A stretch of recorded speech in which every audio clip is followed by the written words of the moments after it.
хэрэг хянаны шийдвэрлэх тухай хуульд төрөв байгууллага хувийн нөөцтэй холбоотой.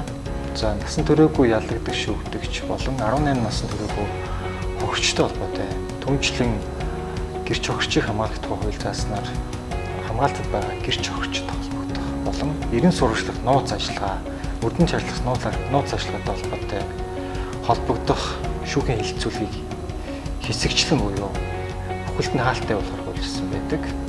За дээд дурдсан төрийн нууц, албаны нууц хамаарах мэдээллийн төрөлцөөл нь өөрөө төрийн болон албаны нууцын тухай дээр зохицуулагддаг бол байгууллагын болон хувийн нууцтай холбогдох мэдээллийн төрөлцөөл нь байгууллагын нууцын тухай хууль, хувийн нууцын тухай дээр зохицуулагдж байна. Өсвөр насны ялагддаг шүүгдэгч насан туршаагүй хохирч гэдэгт эрүүгийн хуулийн ерөнхий ангийн 8 зүйлд зааснаар 14 наст гэмтрэг үйлдэх үед 14 наснд хүрсэн ба 18 наснд хүрээгүй байсан гэдгийг ойлгодог.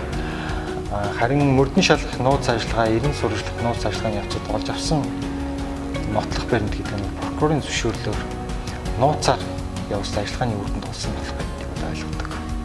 За харин хамгаалалт байгаа гэрч хохирч гэж гэрч хохирчийг хамгаалах тухай хууль зааснаар эрүүгийн хэргийг хянан шийдвэрлэх явцад амь нас, эрүүл мэндийг нь хамгаалах зайлшгүй шаардлагатай байгаа гэрч хохирчийг ойлгодог. За нөгөөтэйгээр өсвөр насны ялагдагч 18 наснд хүрээгүй хохирчийн эрх үйл ёсны ашиг сонирхлыг хамгаалах зорилгоор улсын яллагч, хохирчийн хууль зүйн төлөөлөгч, өмгөөлөгчийн хүслийг харгалзан шүүх хуралдааны нээлттэй явуулж болохоор хууль заасан байдаг.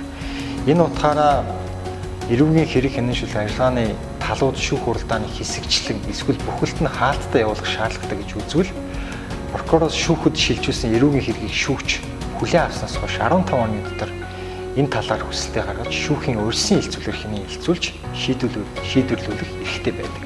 Шүүх хаалттай явуулах шүүх хуралдаанд оролцуулах, байлцуулах хүнийг бол шийдвэрлэж эрүүгийн хэргийг хянан шийдвэрлэх ажиллагааг хаалттай явуулсан бол шүүхийн шийдвэрийн тогтох хэсгийг нийтэд уншиж танилцуулдаг журмтай байдаг.